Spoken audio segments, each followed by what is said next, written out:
ফাতেমা মদিনার গুহায় সিজদা দিয়া আজকে 3 দিন পর্যন্ত তোমার বাবা কান্দে, রব্বি হাবলি উম্মতি উম্মতি বলিয়া।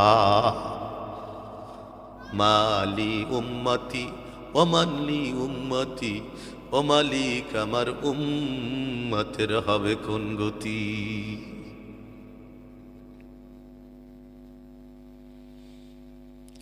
ফাতেমা এই কথা শোনার পরে চিৎকার মারিয়া বলে, ও হাসান, তোর নানাবার খবর পাওয়া গেছে রে।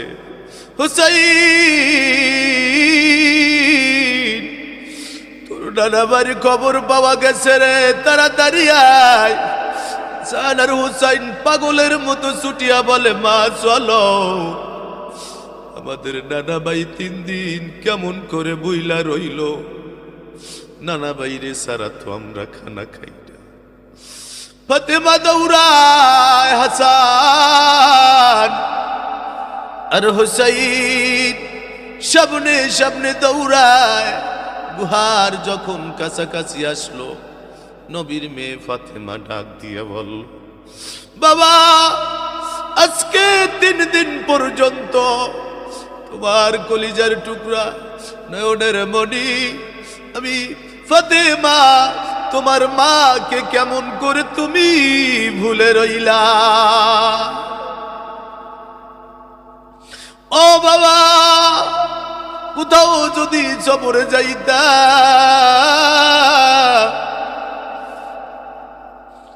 সর্বপ্রথম আমি সফর থেকে আসার পরে সর্বপ্রথম তুমি আমি মার কাছে দেখা দিতা, আবার যখন সফরে যাইতা সর্বপ্রথম আমার কাজ দিয়া বিদায় নিয়ে যাইতা। কিন্তু বাবা আজকে 3 দিন পর্যন্ত তোমারে দেখতে পাই না। বাবা উম্মতের জন্য কান্দ, আর কান্দতে হবে না। আমি ফাতেমা ওয়াদা দিলাম, আমি ফাতেমার মক্কি থেকে মাদানী জিন্দেগির সমস্ত নেকগুলো আপনার এতিম উম্মতের আমল নামায় দিয়ে দিলাম। হুজুর কোনো কথা বলবেন না, শুধু কান্নার কান্না। ও মালিক, আমি 63 বছর বয়স পাবো, তারপর দুনিয়ার বুক থেকে চলে যাব, তো আমার উম্মতের কি অবস্থা হবে? তাদের ফয়সালা না করা পর্যন্ত তোমার বন্ধু মুহাম্মদ সাল্লাল্লাহু আলাইহি ওয়াসাল্লাম সিজদা উঠাবে না। আসসালামু আলাইকুম ওয়া রাহমাতুল্লাহি ওয়া বারাকাতুহু।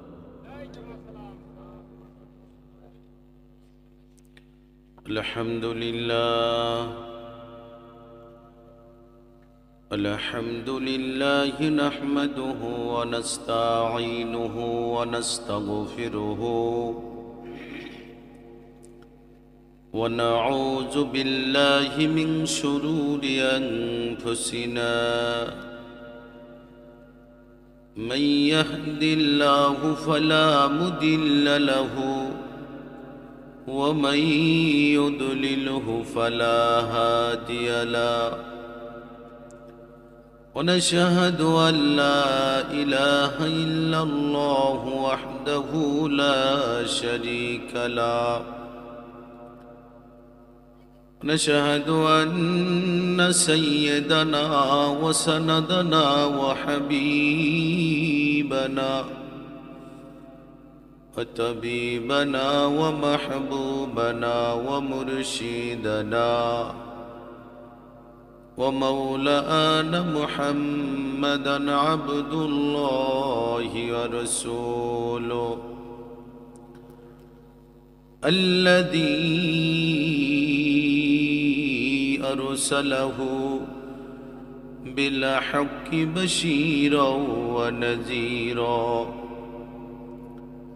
وداعيا إلى الله بإذنه وسراجا وقمرا منيرا. أما بعد فقد قال الله تعالى في كلامه المجيد والفرقان الحميد: فأعوذ بالله من الشيطان الرجيم. بسم الله الرحمن الرحيم. إن الله وملائكته يصلون على النبي يا أيها الذين آمنوا صلوا عليه وسلموا تسليما.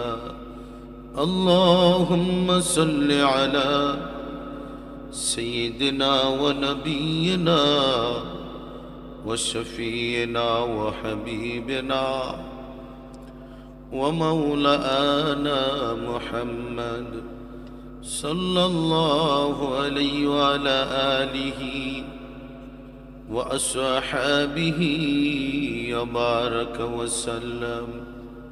اور محمد بني اللهم صل على سيدنا ونبينا وشفينا وحبيبنا ومولانا محمد صلى الله عليه وعلى آله وأصحابه وبارك وسلم. بلغ العلا بكماله كشف الدجى بجماله حسنت جميع خصاله صلوا عليه وآله. لا إله إلا الله لا إله إلا الله لا إله إلا الله لا إله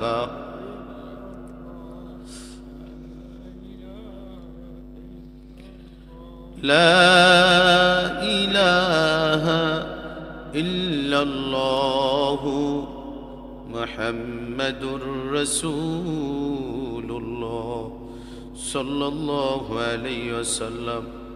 আলহামদুলিল্লাহ, আল্লাহ পাকের দরবারে লাখ কোটি শুকর ও সুজুদ যে আল্লাহ রাব্বুল আলামিন আপনাকে আমাকে বরিশাট কিরাতুল কোরআন হাফিজিয়া নুরানি ও এতিমখানার উদ্যোগে পঞ্চম বার্ষিক ওয়াজ মাহফিল ও হালকায়ে জিকির উপস্থিত আছেন দিগার উলামায়ে কেরাম ও মুরব্বিয়ানে এজাম, উলামায়ে মাসাজিদ সহ পর্দার আড়ালের মা ও ভগ্নীগণ, শুরু লগ্নি এই বলে দোয়া চাই আল্লাহ রাব্বুল আলামিন এমন কিছু কথা, এমন কিছু আলোচনা যেন আমার জবান থেকে বের করে দেন যেটা আমার, আপনার এবং পর্দার আড়ালের মা বোনদের জন্য যেন একটি হেদায়েতের উছিলা হয়। এজন্য সকলে বলি আল্লাহুম্মা আমিন। মাগরিব থেকে এ পর্যন্ত 3 থেকে 4 জন আলোচক আলোচনা করেছেন। মাশাআল্লাহ, খুব চমৎকার আলোচনা করেছেন। রাত্র গভীর, কনকনে শীত, ঠান্ডা কুয়াশা পড়তেছে। সেই সুদূর পটুয়াখালী থেকে আগত মুসাফির মানুষ, আমার মোহাব্বতে আপনারা বসে আছেন। অন্তর খুলে মোনাজাতে দোয়া করব আল্লাহ রাব্বুল আলামিন কিয়ামতের ময়দানে এই বেহেশতি বাগানকে যেন উসিলা করে আমাদের সকলকে মাফ করে দেন।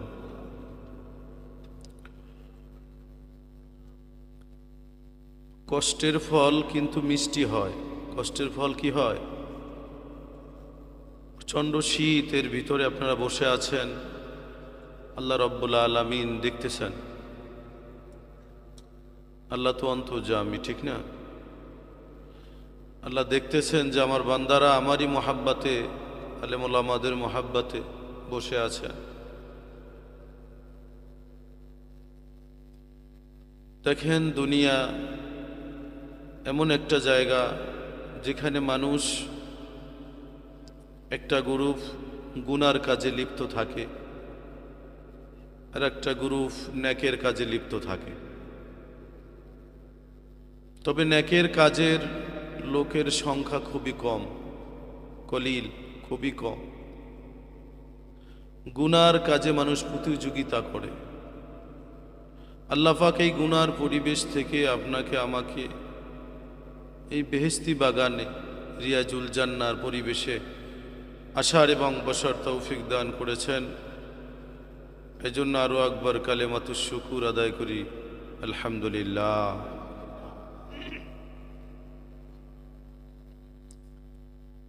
মহান আল্লাহ রব্বুল আলামিনের হাবিব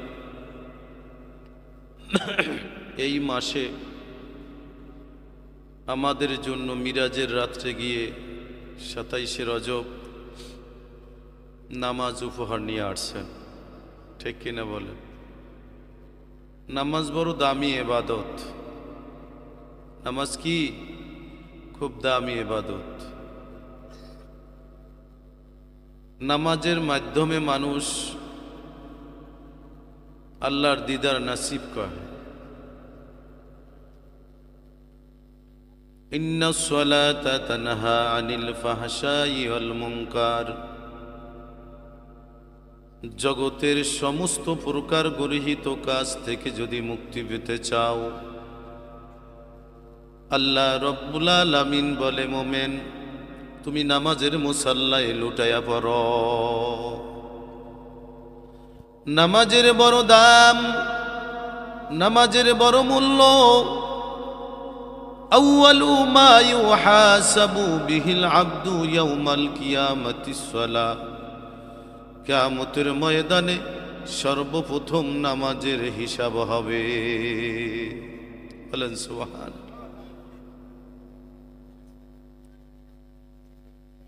আল ফারকু বাইনাল মুমিনি ওয়াল কুফরি তারকুস সালাহ।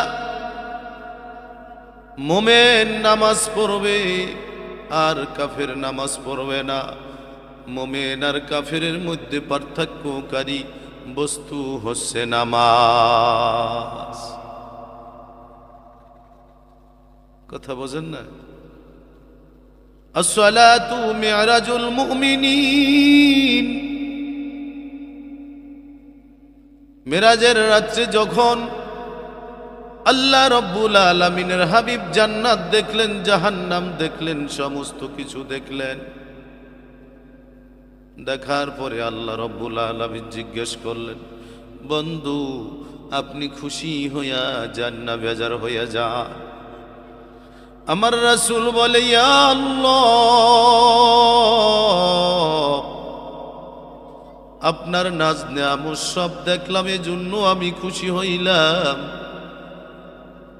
আপনাকে দেখলাম, আপনার নূর দেখলাম, জান্নাত দেখলাম, জাহান্নাম দেখলাম, আরশ কুরসি লৌহ কলম সব কিছু দেখলাম।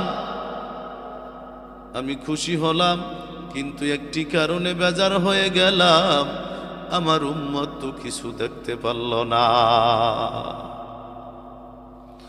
আমার আল্লাহ ডাক দিয়া বলে, হাবিব আপনি আসছেন আমার সাথে দিদার করতে, সময় লেগেছে 27 বছর।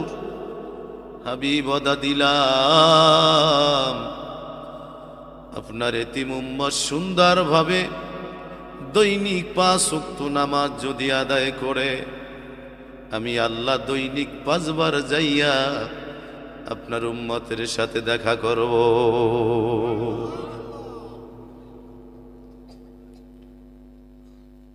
হযরত কাব ইবনে আহবার রাদিয়াল্লাহু তাআলা আনহু বলেন, আমি নিজে তাওরাত কিতাবে দেখেছি আল্লাহ রাব্বুল আলামিন বলেন, জমানার পয়গম্বর মুসা কালিমুল্লাহকে, মুসা রে, আমি আমার বন্ধু আকায়ে নামদার তাজেদার মদিনার উম্মতের জন্য 5 ওয়াক্ত নামাজ বরাদ্দ রেখেছি। কয়েকত? 5 ওয়াক্ত নামাজ বরাদ্দ রেখেছি। এই 5 ওয়াক্ত নামাজ যদি সুন্দরভাবে আদায় করে আমি আল্লাহ তাদের জন্য 5টা পুরস্কারের ব্যবস্থা করেছি, তুমি জানিয়ে দিও। 1 নম্বরে হলো আমার বন্ধুর উম্মতেরা সুন্দর করিয়া যদি ফজরের নামাজ পড়ে, আমি আল্লাহ এই ফজরের নামাজের উসিলায় দিন এবং রাতের গুনাহ আমি আল্লাহ মাফ করে দিব। দিন আর রাতের গুনাহ আমি আল্লাহ দিন এবং রাতের গুনাহ মাফ করিয়া দিব সুন্দরভাবে যদি তারা ফজরের নামাজ আদায় করে। এরপরে আমি জোহর আর আসরের নামাজ যদি সুন্দরভাবে তারা আদায় করে, কিয়ামতের ময়দানে এই 2 ওয়াক্ত নামাজের উসিলায় 8টা জান্নাতের চাবি তাদের কাছে দিয়া দিব। মাগরিব আর ইশারের নামাজ যদি বান্দা সুন্দরভাবে আদায় করে, আমি আল্লাহ 7টা জাহান্নাম এই নামাজের উসিলায় তাদেরকে আমি হারাম ঘোষণা করে দিব। তাদের ওই জাহান্নাম থেকে আমি আল্লাহ মুক্তি দান করব। এই নবীজি ছিলেন উম্মতের কান্ডারি। নবীজি ছিলেন কি? উম্মতের কান্ডারি। কেমনে উম্মত নাজাত পাবে, হেদায়েত পাবে, দিনের দিশা পাবে, এই জন্য সদা সর্বদা রাসূল পাক সাল্লাল্লাহু আলাইহি ওয়াসাল্লাম সব সময় পেরেশানি থাকতেন। মদিনায়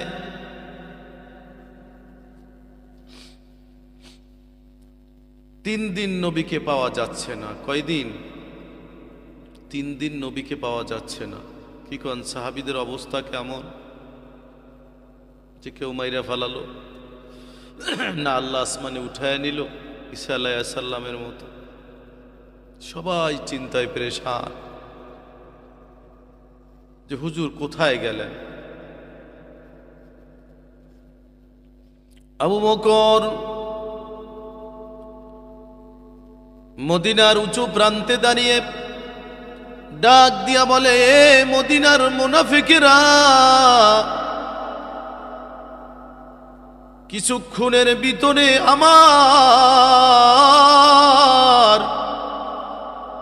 দয়াল নবীর খবর না যদি দিতে পারো, মদিনার একটা মুনাফিকও আমি ওমরের তরবারির আঘাত থেকে বাঁচবে না।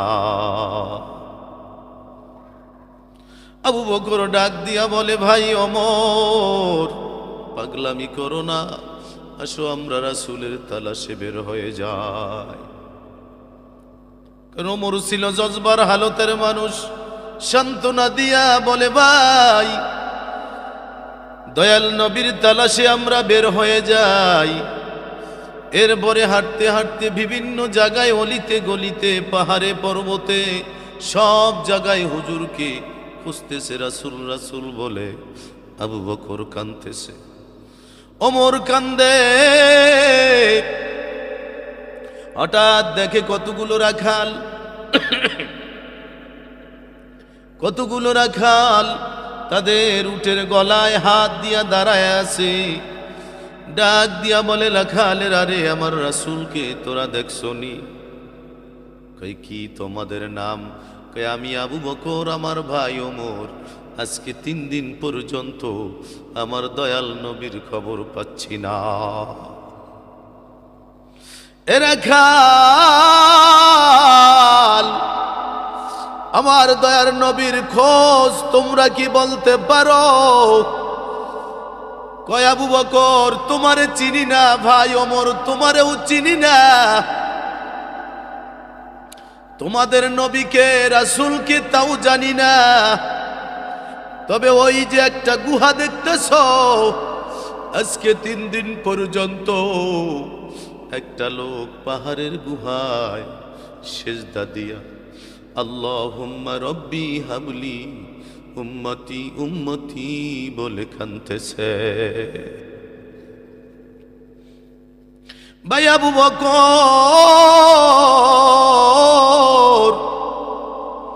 ওই লোকটার দুঃখে দুঃখিত হইয়া আমাদের উটগুলো ঘাসে মুখ লাগায় না, আমাদের ভেড়া বকরিগুলো ঘাসে মুখ লাগায় না,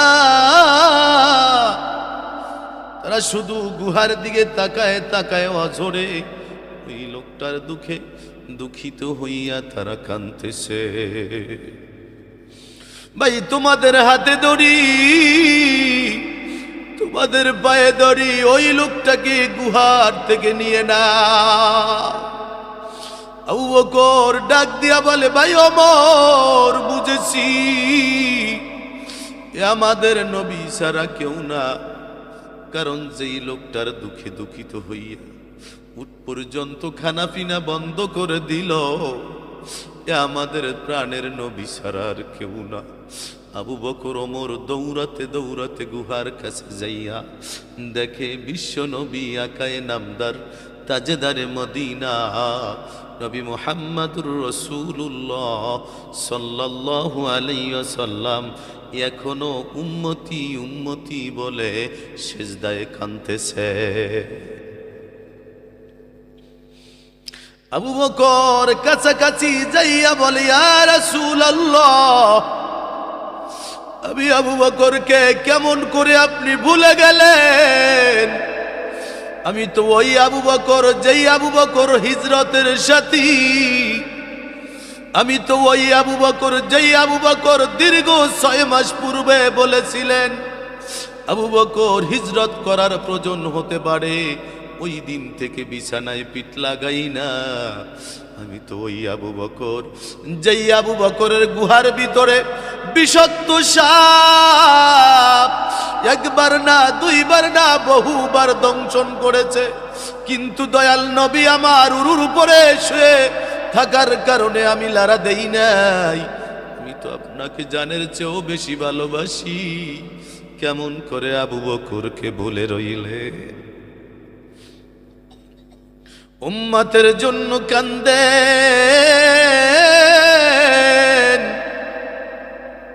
ও রাসূল, কাঁদতে হবে না। আমি আবু বকর এসে গেছি, ওয়াদা দিলাম আমি আবু বকরের মক্কি জিন্দিগি থেকে মাদানী জিন্দিগির সমস্ত ন্যায়গুলো আপনার এতিম উম্মতের আমল নামায় দিয়া দিলাম, আমাদের জন্য দিয়া দিছে। হুজুর কান্না বন্ধ করেন নাই, সিজদা উঠান না। এবার ওমর রাদিয়াল্লাহু তাআলা আনহু ডাক দিয়া বলে হুজুর আমি ওমরকে কেমন করে ভুলে গেলে? হুজুর আমি তো ওই ওমর যেই ওমর মুক্ত তরবারি নিয়ে আপনার শের মোবারক দ্বিখণ্ডিত করার জন্য গিয়েছিলাম রাসূল গো। আপনার চাকচিক্যময় মোবারক পূর্ণ সুন্দর চেহারা দেখিয়া রাসূল শের দ্বিখণ্ডিত করার পরিবর্তে কালেমা পড়ে মুসলমান হয়ে গেছি। উম্মতের জন্য কান্দেন রাসূল, আর কানতে হবে না, আর কানতে হবে না। আমি ওমর ওয়াদা দিলাম আমার হীন হায়াতের সমস্ত ন্যাক আপনার উম্মতের আমল নামায় দিয়া দিলাম। হুজুর মাথা উঠান না,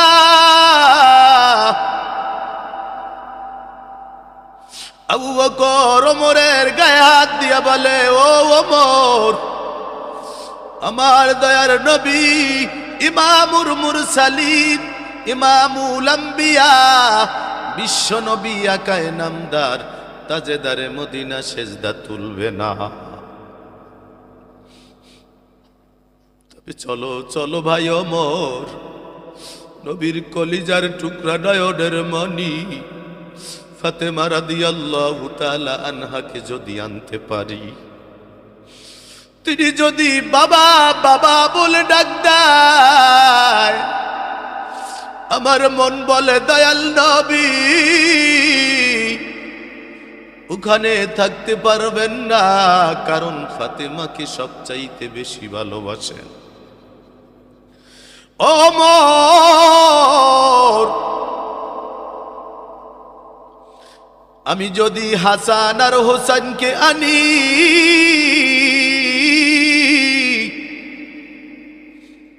হাসান আর হোসেন যদি নানা নানা ভাই বলিয়া ডাক দেয়, দিনের নবী ওখানে সেজদারত অবস্থায় থাকতে পারবে না।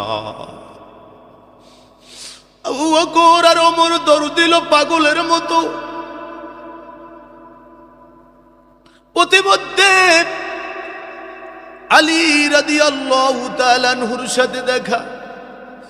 আলী জিজ্ঞাসা করে, ভাই আবু বকর ওমর, দয়াল নবীর সন্ধান পাইছনি?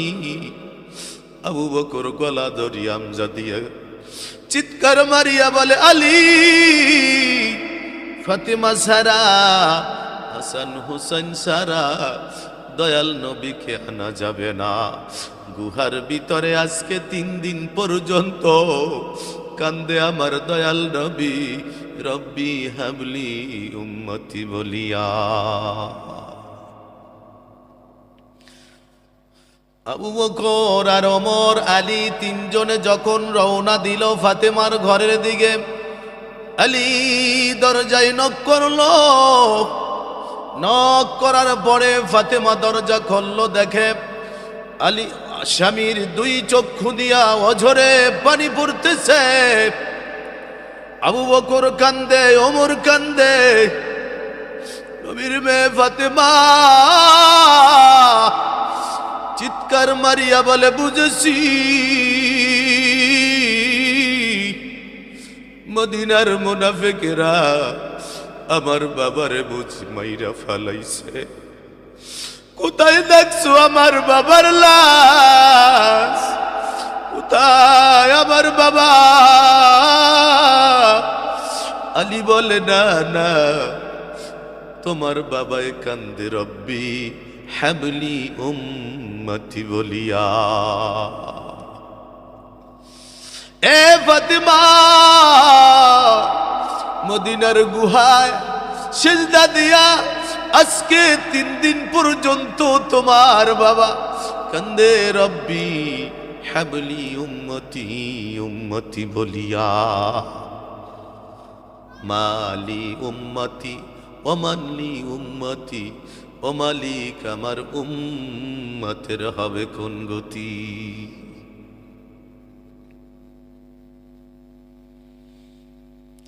ফাতেমা এই কথা শোনার পরে চিৎকার মারিয়া বলে, ও হাসান, তোর নানাবার খবর পাওয়া গেছে রে। হুসাইন,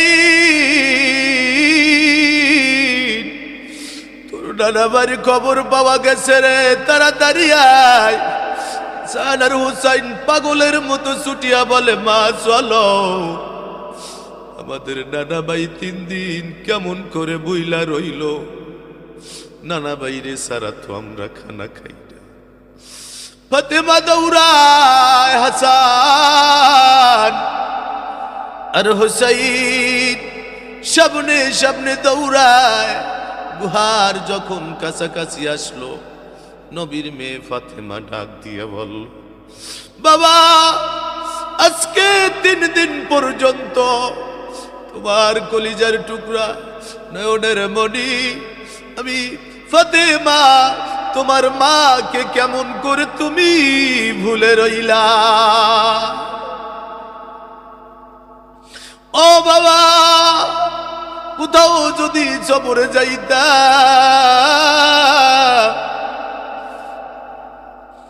সর্বপ্রথম আমি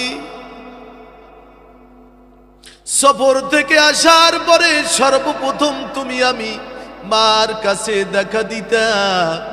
আবার যখন সফরে যাইতা সর্বপ্রথম আমার কাজ দিয়া বিদায় নিয়ে যাইতা।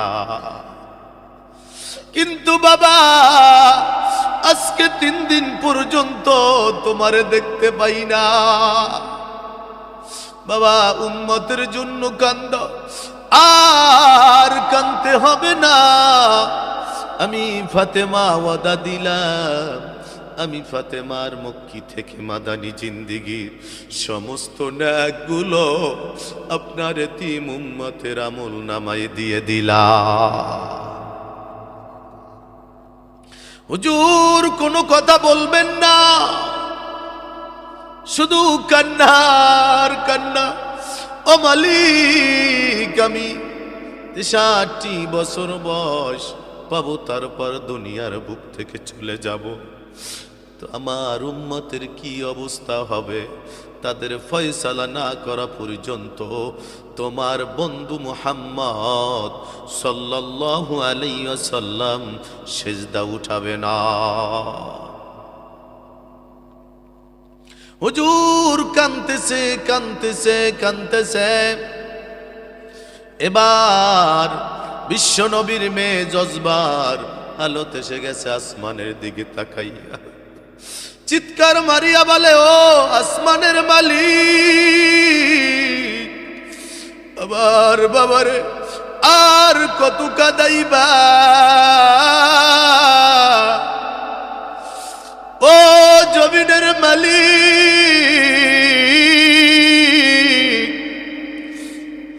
জন্মের আগে আমার বাবার জনম দুঃখী বাবারে দুনিয়ার বুক থেকে নিয়ে নিলা। আমার বাবা জীবনে বাবার মুখখানি দেখে না। জন্মের 100 বছর পর আমার বাবার মাকেও তুমি নিয়ে নিলা। তারপরে দাদার কাছে ছিল, দাদারও নিয়ে নিলা। এরপরে চাচা আবু তালেবের কাছে ছিল, তাকেও নিয়ে নিলা। আমার বাবার মক্কা মদিনায় কোনো পায়ের নিচে কোনো মাটি ছিল না, জোরের একটা ভাইন ছিল না, বন ছিল না। তোমার ঘরে যখন সিজদা দিত, কাফের বেঈমান মুশরিক মুনাফিকেরা উটের নারী বুড়ি পচা ওগুলো আমার বাবার কাঁধে চড়ায় দিত। খোদা বিরু দিনদার পরেজগার মুত্তাকি আল্লাহওয়ালা আলেমের দিকে তাকাইলে আল্লাহর রাসূলের দিকে তাকানের মর্তবা আল্লাহ হাসিল করে দেয়। মান জালাসা মাজলিসাল উলামা ফাকান্নাহু জালাসা হজরতি। যদি কোনো হক্কানি আল্লাহওয়ালা ফির মাশায়েখদের মাজলিসে ভক্তি করিয়া শ্রদ্ধা ভরে যদি ওয়াজ মাহফিল শুনতে পারো, আমার রাসূল বলে, ও মোমেন, তুমি যেন আমার মাজলিসে বসে বয়ান শুনতেছো। মান সাল্লা সালাতান খালফা আলিমিন তাকিয়িন ফাকান্নামা সাল্লা সালাতান খালফান নাবিয়্যা। আল্লাহর রাসূল বলে, মোমেন, তুমি যদি কোনো আল্লাহওয়ালা আলেমের পিছনে 2 রাকাত নামাজ পড়তে পারো রে, আমি রাসূলের পিছনে যেন 2 রাকাত নামাজ আদায় করলে। আল্লাহর রাসূল বলে, শুধু তাই না, আলেমের বড় দাম, আলেমের বড় দাম। আল্লাহওয়ালা খুদাবিরু মুত্তাকি আলেমের বড় দাম। আসসালামুকা আলাল আলিমি খায়রুম মিন ইবাদাতি আলফা সানা। যদি কোনো আল্লাহওয়ালা মুত্তাকি আলেমের কি ভক্তি করিয়া শ্রদ্ধা করিয়া একবার সালাম দিতে পারো, 1000 বছর নফল বন্দিগি করলে যে সোয়াব হবে আসমানওয়ালা, ওই সোয়াব তোমার আমল নামায় দিয়া দিবে। মান সাফা আলিমান ফাকাদ সাফানি ওয়া মান সাফানি কানা মায়া ফিল জান্নাহ। আল্লাহর রাসূল বলে আলেমের বড় দাম। ভক্তি করিয়া শ্রদ্ধা করিয়া একজন আল্লাহওয়ালা খুদাবিরু আলেমের সাথে যদি মুসাফা করতে পারো, আমি রাসূলের সাথে যেন তুমি মুসাফা করলে, আর আমি রাসূলের সাথে যে ব্যক্তি মুসাফা করবে কিয়ামতের ময়দানে মুসাফাকৃত ব্যক্তি আর আমি পাশাপাশি জান্নাতে বসবাস করব। আজকে একটা কিতাব দেখেছি যে মিশরে আব্দুল খালিক নামে একজন হাফেজে কোরআন, দীর্ঘ 6 মাস তার পেটে ব্যথা। আলেমেদের কত ক্ষমতা আল্লাহ পাক দিয়েছে, তারই জ্বলন্ত উদাহরণ এটা। 6 মাস পর্যন্ত আব্দুল খালিকের পেটে ব্যথা, মিশরের হাফেজ। 6 মাসে ঘুম নাই, খাওয়া নাই, কোনো বিশ্রাম নাই, শুধু চিকরাইতো আর গইরাইতো, গড়াগড়ি করতো, কানতে কানতে পাগল পারা হয়ে গেছে। লোকেরা বলে আব্দুল খালিক অমুক জায়গায় এক আল্লাহর ওলির কবর আছে, যাও যাও ওখানে যে এক খতম কোরআন তেলাওয়াত করো। আল্লাহর ওলিরা কিছু পারে না, আল্লাহর ওলিরা দোয়া করলে আল্লাহ তাদের দোয়া ফিরায় না। আল্লাহর ওলিরা আল্লাহ না, আল্লাহ থেকে তারা জুদা থাকে না। আব্দুল খালিক পরামর্শ নেয়, আল্লাহর ওলির কবরের কাছে যাইয়া কোরআন খানি তেলাওয়াত করলেন। এক খতম তেলাওয়াতের পরে মোনাজাত ধরল, আল্লাহর ওলি মুসলমান হিসাবে আমি জানি আল্লাহর ওলিরা মরে না, স্থান পরিবর্তন করে দুনিয়া থেকে রাতের দিকে যায়। আর আমি ও জানি ও আল্লাহর ওলি, তুমি আমার পেটের ব্যথা ভালো করতে পারো না, কিন্তু তোমার কবরের কাছে এই জন্য আসছি, তোমার সাথে আমার আল্লাহর সম্পর্ক ভালো। তা তুমি যদি একটু সুপারিশ করো, মালিক আমাকে মনে হয় একটু শান্তি দিবে। আল্লাহর ওলি দীর্ঘ 6 মাসে আমি আব্দুল খালিকের খাওয়া নাই, নাওয়া নাই, ঘুম নাই, আমি পাগলের মতো খালি গড়াগড়ি করি। ওয়াদা দিলাম আমার মালিক যদি পেটে ব্যথা ভালো করে ইবাদত বাড়িয়ে দেব, বেশি বেশি আল্লাহর গুণকীর্তন করব, তাহাজ্জুদের পাগল হব, তেলাওয়াতের পাগল হব।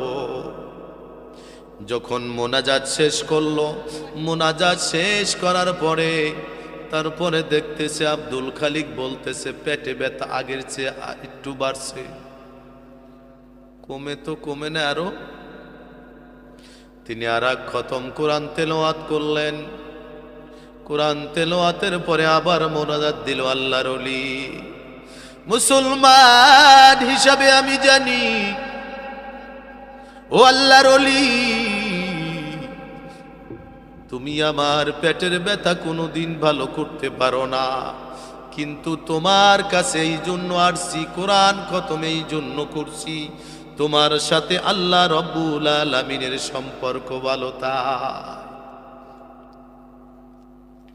পেটে ব্যথা যদি ভালো হয়, ওদা দিলাম আমলের পাগল হয়ে যাব, গুনাহ থেকে মুক্ত থাকবো, সবসময় মালিককে নিয়ে থাকবো, আর পেটের যন্ত্রণার সয় না। এই কথা বলিয়া যখন মোনাজাত ধরতেছিল, আব্দুল খালিক বলে, ও পৃথিবীর মানুষ, আমি দেখি আমার পেটের যন্ত্রণার দ্বিগুণ বেড়ে গেছে, আমার কোনো হুঁশ নাই, জজবার হালত এসে গেছে, পাগলের মতো দৌড়াইছি জঙ্গলার ভিতরে, বড় একটা লাঠি আনিয়া আল্লাহর ওলির কবরের মাঝ বরাবর জোরে জোরে একটা না দুইটা না তিনটা বাড়ি মারছি। আর বলছি, এতদিন জানতাম আল্লাহর ওলিরা জীবিত, আজকে থেকে প্রমাণ হলো আল্লাহর ওলিরা মারা যায়। এই বলিয়া মেজাজ গরম বাড়ির দিকে রওনা দিলেন। আব্দুল খালিক বলে, পৃথিবীর মানুষ, আমি আব্দুল খালিকের দীর্ঘ 6 মাসের ভিতরে কোনো ঘুম ছিল না। আজকে হঠাৎ কেন জানি চোখ বুজে ঘুম এসে গেছে। আমি ঘুম পড়ে গেলাম, হঠাৎ দেখি পাহাড়ের চূড়া দিয়ে হাঁটতেছি, পিছন দিক থেকে কে যেন ডাক দিছে, আব্দুল খালিক, এক কদম সামনে দিতে পারবা না। আমি তাকায় দেখি সাদা জামা, সাদা পাগড়িওয়ালা একটা লোক আমারে ডাকতেছে। আমি দাঁড়িয়ে গেলাম। ওই লোকটা আসিয়া বলতেছে, আব্দুল খালিক, কি করলি? এই বলিয়া নিজের জামাটা খুলিয়া পিঠটাকে সামনে আনিয়া বলে, দেখ, একটা না দুইটা না তিনটা বাড়ি আমার পিঠে দিয়েছ। আব্দুল খালিক, আমার পিঠের চামড়া খণ্ড বিখণ্ড হয়ে অঝরে রক্ত ঝরতেছে। আব্দুল খালিক রে, কি অপরাধ করছি তুই আমাকে আঘাতের পরে আঘাত করলি? এই কথা বলার সাথে সাথে আব্দুল খালিক বলে, আমি স্বপ্নের ভিতরই আল্লাহর ওলির পাও জড়ায় ধরে বলছি, হুজুর বেয়াদবি হয়ে গেছে, আমারে মাফ করিয়া দেন। যত আঘাত মনে চায় ওই 3টা বাড়ির বিনিময় আমারে দিয়ে দেন। এবার ওই আল্লাহর ওলি ডাক দিয়া বলে, ও আব্দুল খালিক, যখন একবার কোরআন তেলাওয়াত তুমি যখন করতেছিলা, খোদার কসম দিয়া বলি, জীবনে এত সুন্দর কোরআন তেলাওয়াত আমি আর শুনি নাই। মালিকের কোরআন তেলাওয়াত শুনে আমার তৃপ্তি মিটে নাই। চিন্তা করি, আল্লাহর কাছে যদি আমি তোমার পেটে ব্যথা ভালোর জন্য দোয়া করি, তুমি তো আর তেলাওয়াত আমারে শুনাইবা না। আব্দুল খালিক এরপরে যখন দ্বিতীয়বার কোরআন তেলাওয়াত করতেছিলেন, আব্দুল খালিক, আল্লাহর কসম দিয়া বলি, আমার জীবনে এত সুন্দর কোরআন তেলাওয়াত আমি আর শুনি না। এই তেলাওয়াতই তো এই মাদ্রাসায় চলে, ঠিক না? আব্দুল খালিক,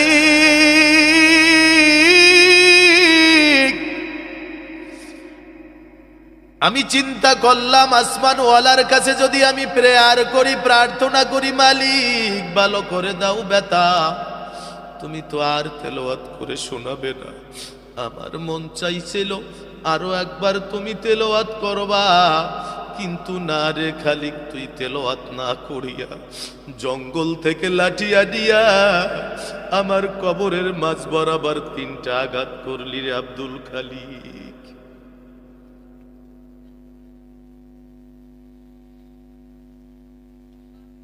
এরপরে বলে, হুজুর আমারে মাফ করে দেন। মাফ না করা পর্যন্ত আব্দুল খালিক আপনার পাও ছাড়বে না। এবার আল্লাহর ওলি ডাক দিয়া বলে, একটা ওয়াদার বিনিময় তোমার ক্ষমা আছে, অপরাধের মার্জনা আছে। কি ওয়াদা? দাও গো আল্লাহর ওলি, জানের বিনিময় হলেও তোমার ওয়াদা রক্ষা করার চেষ্টা করব। এ আব্দুল খালিক, ওয়াদা দে, প্রতি মাসে প্রতি আরবি মাসের 1ম তারিখে আমার কবরের কাছে আসবি, আর এই রকমের সুন্দর কোরআন তেলাওয়াত আমারে শোনাবি। আব্দুল খালিক চিৎকার মারিয়া বলে, আল্লাহর ওলি, ওয়াদা দিলাম রে, আমার আল্লাহ যতদিন আমারে বাঁচাইবে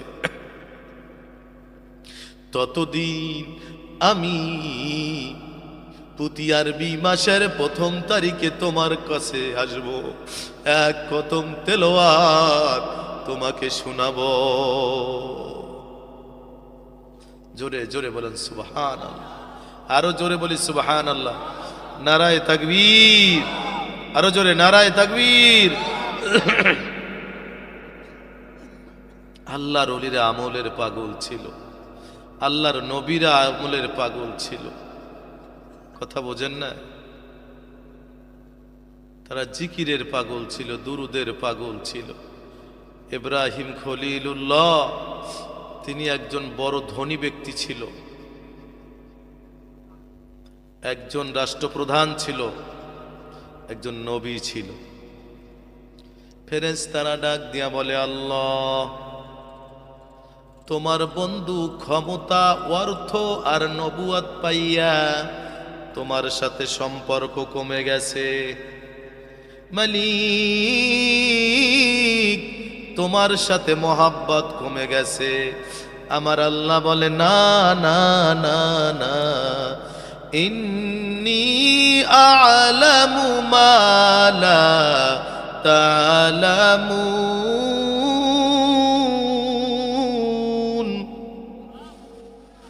ইন্নী আ'লামু মা লা তা'লামুন।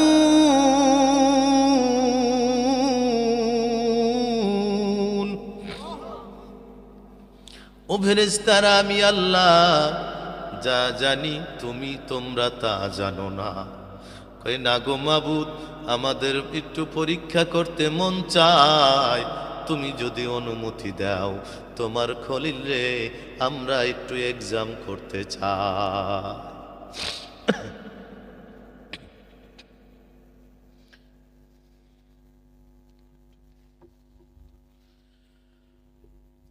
একটু পরীক্ষা করতে চাই, তুমি যদি একটু অনুমতি দাও। আমার আল্লাহ বলে, যাও যাও হে ফেরেশতারা, আমি অনুমতি দিয়ে দিলাম।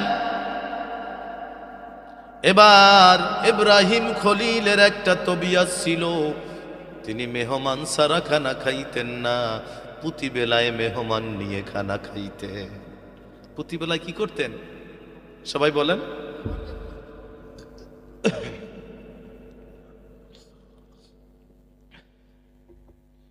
তিনি প্রতি বেলায় মেহমান নিয়ে খানা খাইতেন। ইব্রাহিম আল্লাহর খলিল। ফেরেশতারা পরীক্ষা করার জন্য এক ফেরেশতা মেহমানের ছদ্মবেশে একজন ফতিক হইয়া আল্লাহর খলিলের দরজায় কাছাকাছি আসিয়া আমার আল্লাহর নামটা সুন্দর করে বলেন, আল্লাহু কারীম।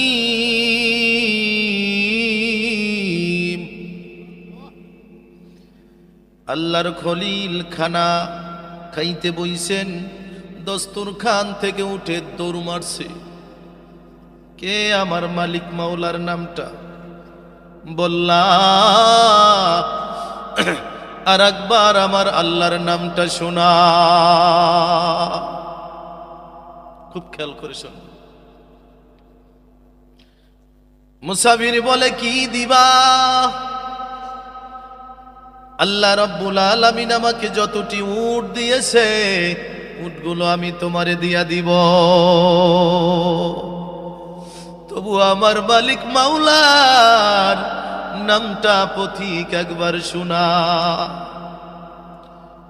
এবার মুসাফির আমার আল্লাহর নামটা আবার একবার বলে, আল্লাহু কারীম।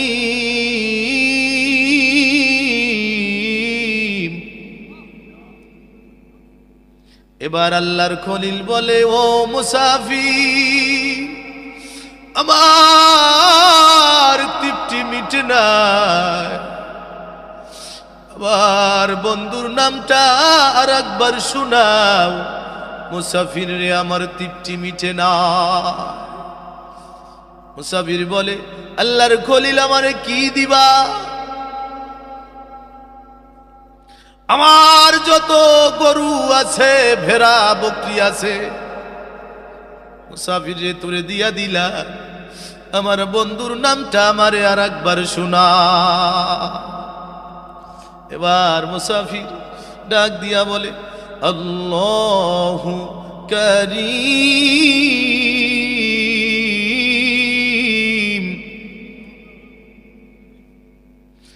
এবার আল্লাহর খলিল ডাক দিয়া বলে মুসাফির,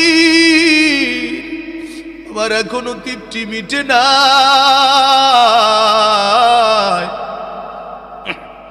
আমার মালিক মাওলার নামটা আর একবার শোনায় দাও। কি দিবা? মুসাফির রে, আমার রাজাত্বটা তোর নামে উইল করে দিলাম, দলিল করে দিলাম, আমার বন্ধুর নামটা আমাকে একবার শোনায় দাও। এবার মুসাফির কত মধুর কণ্ঠে আবার একবার বলে দেয় আল্লাহু কারীম।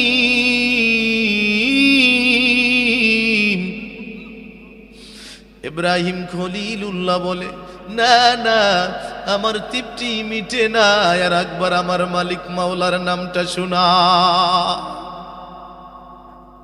কি দিবা? এ মুসাফির, স্থাবর যত সম্পদ আছে তোমারে দিয়া দিলাম, তবু আমার বন্ধুর নামটা আমারে একবার শোনাও। এবার মুসাফির বলে আল্লাহু কারীম।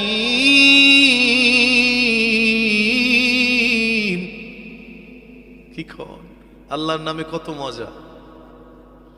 আল্লাহু কারীম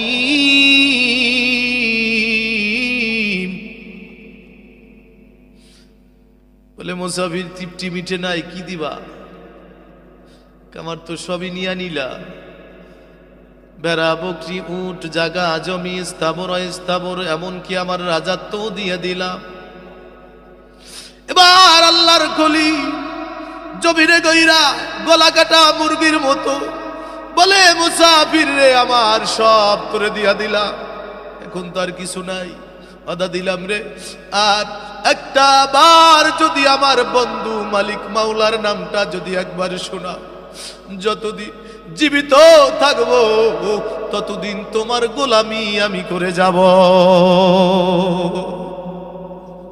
এবার মুসাফির বলে আল্লাহু কারীম বলিয়া বলে ও আল্লাহর খলিল, আমি মানুষ না, আমি একজন মুসাফির ভেসে একজন ফেরেশতা তোমারে পরীক্ষা করার জন্য আনছি, তোমার সম্পদ তোমারই থাকবে। এবার আল্লাহকে বলে আল্লাহ, তোমার খলিল তোমারই পাগল, তোমার বন্ধু তোমারই পাগল। বলেন না সুবহানাল্লাহ। জিকিরের বড় দাম, জিকিরের বড় কি? আল্লাহর রাসূল বলে 100 বার সুবহানাল্লাহ তাসবিহ যদি আপনি সকালে আদায় করেন এবং বিকালে যদি আদায় করেন 200 বার সুবহানাল্লাহ তাসবিহর বিনিময়ে আল্লাহ রব্বুল আলামিন আপনার আমলনামায় 200 কবুল হজের সওয়াব দিয়া দিবে। আল্লাহর রাসূল বলে জিকিরের বড় দাম। তুমি যদি 100 বার আলহামদুলিল্লাহ তাসবিহ যদি সকালে এবার সন্ধ্যার পরে আওবিন নামাজ পড়ে যদি 100 বার আলহামদুলিল্লাহ বিকালে 200 বার আলহামদুলিল্লাহ তাসবিহর বিনিময় আল্লাহ রব্বুল আলামিন 200 গোলাম আজাদ করলে যে সওয়াব হয় ওই সওয়াব আল্লাহ দিয়া দিবে। আল্লাহর রাসূল বলে মুমিন জিকিরের বড় দাম, জিকিরের বড় মূল্য, জিকিরের বড় ডিমান্ড। মুমিন জিকিরকে গলার মালা বানায় নাও, মৃত্যুর সময় কালেমা নসিব হয়ে যাবে। 100 বার আল্লাহু আকবার তাসবিহ যদি সকালে, 100 বার আল্লাহু আকবার তাসবিহ যদি বিকালে পড়তে পারো, 200 সৈন্য নিজ খরচে আল্লাহর দিন কায়েমের জন্য ধর্মীয় যুদ্ধে যদি পাঠাইতে পারো মুমিন, তাতে যে সওয়াব হবে তার চেয়ে বেশি সওয়াব এই আল্লাহু আকবার 200 বারের বিনিময়ে আল্লাহ তা দিয়া দিবে। আল্লাহর রাসূল বলে জিকিরের বড় দাম, জিকিরের বড় মূল্য। যদি 100 বার আল্লাহ ইলাহা ইল্লাল্লাহ সকালে বলতে পারো মোমেন, ফজর থেকে শুরু করিয়া মাগরিব পর্যন্ত তামাম জাহানে 18,000 মাখলুকাত, আসমানবাসী, জমিনবাসী, তলবাসী, সমস্তবাসী, যত আস্তা আল্লাহ পাকের সৃষ্টি জগতে যত সৃষ্টিকুল আছে, যত বন্দেগি করবে ওই সমস্ত পরিমাণ বন্দেগি, পরিমাণ সওয়াব 12 ঘন্টায় যত মাখলুক যত বন্দেগি করবে 100 বার লা ইলাহা ইল্লাল্লাহ তাসবিহ আদায় করার কারণে ফজর থেকে মাগরিব পর্যন্ত তামাম জাহানের সমস্ত মাখলুক সমপরিমাণ ইবাদতের সওয়াব তোমার আমল নামায় দেওয়া হবে। যদি মাগরিবের পরে আদায় করি লা ইলাহা ইল্লাল্লাহ 100 বার, মাগরিব থেকে শুরু করিয়া ফজর পর্যন্ত তামাম জাহানে যত মাখলুক আছে আল্লাহর রাসূল বলে ওই মাখলুক যত ইবাদত বন্দিগি করবে সমপরিমাণ সওয়াব আল্লাহ রব্বুল আলামিন 100 বার লা ইলাহা ইল্লাল্লাহ বলার খাতিরে আসমানওয়ালা তোমার আমল নামায় দিয়া দিবে। কথা বোঝেন না? জিকিরের বড় দাম। জিকির করছিল কেডা কইতে পারেন? ফেরাউন। হুজুরে কি কয়? ফেরাউন আবার কেমনে জিকির করছে? গভীর রাইতে পাও 2টা উপরে বান দিয়ে তারপর জিকির করছে। আল্লাহ দুনিয়া দাও। তাফসীরে মাযহাবী কিতাবের ভিতরে আল্লামা কাজী সানাউল্লাহ পানিপতি রহমাতুল্লাহ আলাইহি বলেন, ও দুনিয়ার মানুষ, জমানার পয়গম্বর মুসা কালিমুল্লাহ যখন 3750টি সিঁড়ি অতিক্রম করে তুর পর্বতে গেল, তখন আল্লাহ রব্বুল আলামিনকে জিজ্ঞেস করলো, আল্লাহ তুমি কেন ফেরাউনের লাশটা ধ্বংস করো নাই? কেন তুমি ফেরাউনকে একটু ছোট দিয়ে দাও না, কোনো বিপদও দাও না? যেই ফেরাউন 1 নয় 2 নয় 3 নয় দীর্ঘ 80,000 নবজাত ছেলে শিশুর হত্যাকারী, বিশ্ববিখ্যাত টেরোরিস্ট, সন্ত্রাস, খুনি, স্বৈরাচার, অমালিক ফেরাউনের কোনো বিপদ নাই, জ্বর নাই, সর্দি নাই, কোনো বালা মুসিবত নাই। কারণটা কি মাবুদ জানতে ইচ্ছে হয়। 80,000 মা বোনদের চোখের পানি তোমার কি কবুল হয় না? আমার আল্লাহ বলে, ও মুসা 4টি কারণে আমি ফেরাউনকে বিপদ দেই না। এ মুসা 4টি কারণে আমি ফেরাউনের উপর বিপদ দেই না। 1 নম্বরে হলো এই ফেরাউন বড় মা বাবা ভক্ত। ফেরাউন কি ছিল? মা বাবা ভক্ত ছিল। ভালো কাজ যদি দুনিয়াতে কেউ করে সে দুনিয়াতেটা ফল পাবে। কথা বোঝেন? এই ফেরাউন ছিল বড় মা বাবা ভক্ত। প্রতি বেলায় যখন খাবারের মুহূর্ত হইত, নিজের জনম দুঃখী মাকে আগে খানা খাওয়াইতো, বাবাকে আগে খাওয়াইতো। মা বাবার খানা কমপ্লিট হইলে মা বাবা খুশি হইয়া হাত 2খানা আসমানের দিকে তুলিয়া বলতো, ও মালিক, আমার সন্তান তোমার অবাধ্য জানি, কিন্তু আমি মাকে খেদমত করার খাতিরে আমি মায়ের চোখের সামনে ওরে বিপদ দিও না, প্রয়োজনে পরকালে দিও।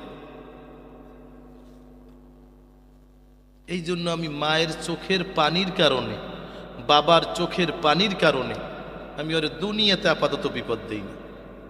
তাইলে মা বাবার মূল্য আছে? মা বাবার দাম আছে? মা বাবা যদি বিধর্মীয় হয় তবুও তার খেদমত করতে হবে, তার অবাধ্য হওয়া যাবে। এ মুসা, এই হলো একটা গুণ। দ্বিতীয় নম্বর গুণ হলো এই ফেরাউন বড় দানশীল। যদি কেউ কিংকর্তব্য বিমূঢ় হয়ে ফেরাউনের কাছে আসে, 1000 টাকা চাইলে 5000 টাকা দিয়ে দেয়। as-sadaqatu taraddul bala as-sakiyu habibullah walau kana fasikan।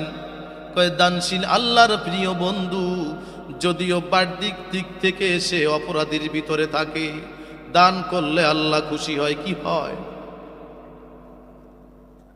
কই যখন একজন কন্যাদায়গ্রস্ত বাবা আসিয়া 2000 চায়, তাকে 10,000 দিয়া দেয়, সে 2 চোখের পানি ছাড়িয়া বলে, মালিক জানি তোমার অবাধ্য, এই ফেরাউনকে তুমি আমাদের সম্মুখে বিপদ দিও না। অসহায় লোকের চোখের পানি আমি আল্লাহ ফালাইতে পারি না। ও মুসা, 3 নম্বর হলো এই ফেরাউন লোকটা খারাপ হতে পারে, কিন্তু তার স্ত্রী খারাপ না। তার স্ত্রী একজন আবেদা, সলেহা, তহেরা, মুমিনা। জোরে জোরে বলেন সুবহানাল্লাহ। কৌমে লূতে আহলিয়ারা কাফেরা, কৌমে লূতে আহলিয়ারা কাফেরা, ফিরআউনে আহলিয়ারা তহেরা, ফিরআউনে আহলিয়ারা তহেরা। লূত নবী জমানার পয়গম্বর হলে কি কাজ হবে? আল্লাহ তাকে পরীক্ষা স্বরূপ তার ঘরে এমন একজন স্ত্রী দিয়েছে, যেই স্ত্রীটা হলো কাফের। আর হযরত আসিয়া আলাইহিস সালাম আল্লাহর একজন সতী, সাধবী, আবেদা, সলেহা, তহেরা, মুমিনা হওয়া সত্ত্বেও আল্লাহ পরীক্ষা স্বরূপ একজন জালেম স্বামী, তার অত্যাচারী, একজন টেররিস্ট অত্যাচারী স্বামী তার কপালে মিলায় দিছে। কৌমে লূতে আহলিয়ারা তহেরা, কৌমে লূতে আহলিয়ারা কাফেরা, ফিরআউনে আহলিয়ারা তহেরা। কথা বোঝেন না? এ মুসা, এই আসিয়া যখন যায় নামাজের মুসাল্লায় যায়, বলে মালিক ফেরাউন অবাধ্য হলেও তো আমার স্বামী, দাওয়াত দি মানে না, মুসার কালেমা স্বীকার করে না। মালিক রে, আমার স্বামীরে বিপদ দিও পড়ে, কিন্তু আমার চোখের সামনে দিও না। এ মুসা, আমার বিবি, আমার বান্দি বিধবা হবে, এই জন্য আমি আমার বান্দির চোখের পানির দিকে লক্ষ্য করে ফেরাউনকে বিপদ দেই না। 3-4 নম্বরে হলো ফেরাউন এমন একজন লোক, যখন সমস্ত মানুষ ডিপ স্লিপিং এ চলে যায়, গভীর ঘুমে, এ মুসা তখন এই ফেরাউন অন্ধকার জঙ্গলে যাইয়া নিজের পাও 2টা উপরে টাঙ্গাইয়া গাছের সাথে আমি মালিকের দরবারে খালি কান্দে, আল্লাহ তুমি আমার সৃষ্টিকর্তা, তুমি আমার রিজিক দাতা, তুমি আমার হায়াতের মালিক, তুমি আমার মওয়াতের মালিক, সম্মানের মালিক, ইজ্জতের মালিক, সব কিছু তুমি পারো আমাদের ছাড়া, আর আমি ফেরাউন কিছুই পারি না, ও মাওলা তুমি ছাড়া। এই বলিয়া খালি কান্দে।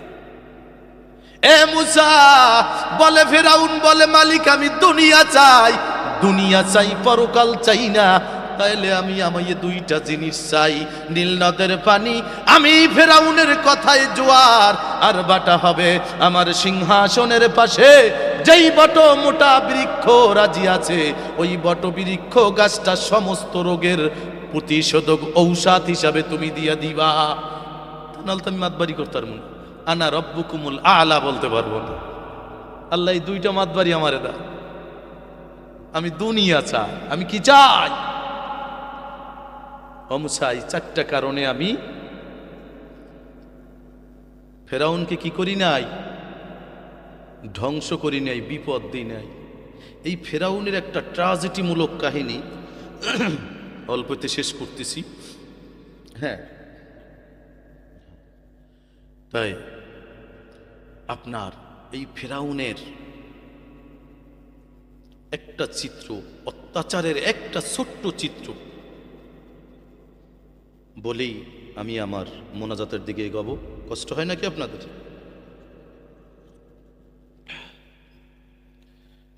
বিয়া বাড়ি কি কন? রাত 12টার সময় গরু জব দেয় না নাকি? আমরা কিন্তু কয়টায় দেয়? 2টায় 3টায় দেয় না? যদি বিয়ের টাইমে এই টাইমেই পড়ে, আগেও দেয়। কি কন? মানুষ ঘুমেরে ঘুম মনে করে না। তাইলে আমি মনে করি বিয়ের চেয়েও বড় বিয়া এটা, জান্নাতি বিয়া। বলেন না সুবহানাল্লাহ। আমি তো শুরুতেই বলছি যে কনকনে শীত, বৃষ্টির মতো পানি পড়তেছে। কিয়ামতের ময়দানে আসমানওয়ালা যদি কোনো কিছুই কবুল না করে, একে উসিলা করবে আল্লাহ। শীতের মধ্যে নিচ দিয়ে শীত পড়তেছে, উপর দিয়ে ঠান্ডা পড়তেছে, আল্লাহ মার ছাড়ি নেই। পটুয়াখালী থেকে এক মৌলবী ছিল, তার মহাব্বতে মুসাফির মানুষ, আল্লাহ বয়ান শুনেছি। আল্লাহ একে উসিলা করে অবাগারে মাফ করে দাও। কি বলতে পারবেন না? রহমাতে হাত বাহানা গুয়া। কিয়ামতের ময়দানে আল্লাহ আমাদের উম্মতে মুহাম্মাদিকে মাফ করার জন্য আল্লাহ উসিলা খুঁজবেন।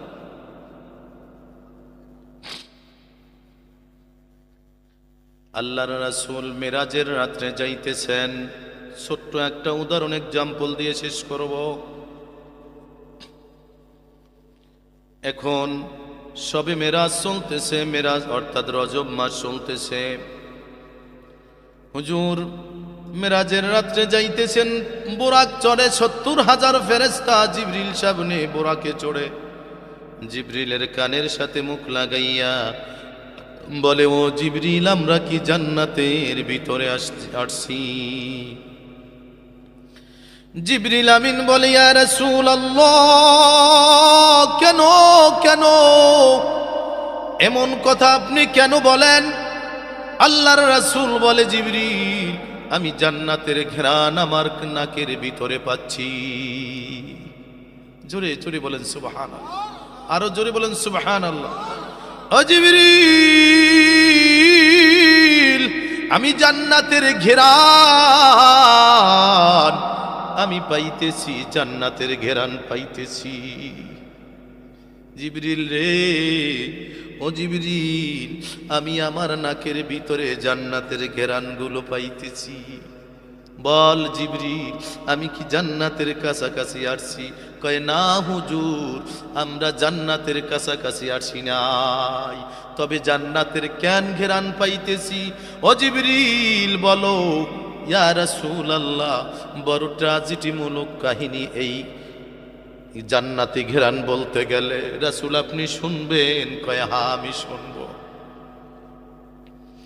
ইয়া রাসূলুল্লাহ, আমরা জান্নাতের কাছাকাছি আসি নাই, বরং জান্নাতি একটা কবরের পাশ দিয়ে আমরা যাইতেছি।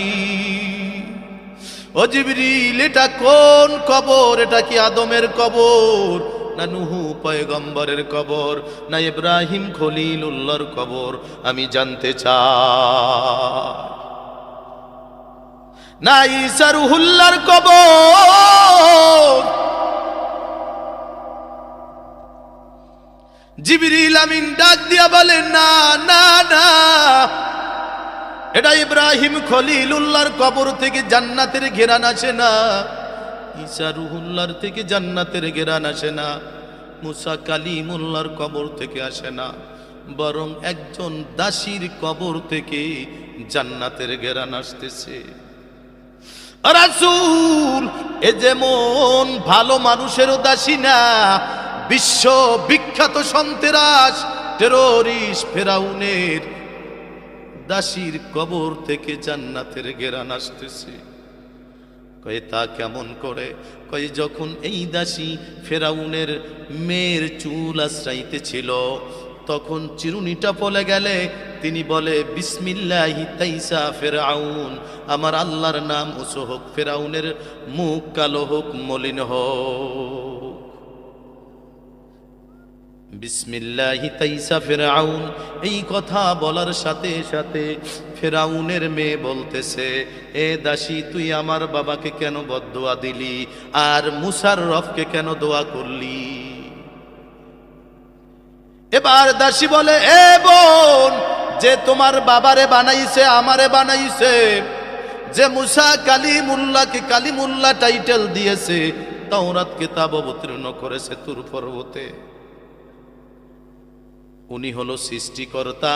তোমার বাবা যে বলে আনা রব্বুকুমুল আলা, এ কথাটা খালি মিথ্যা কথা।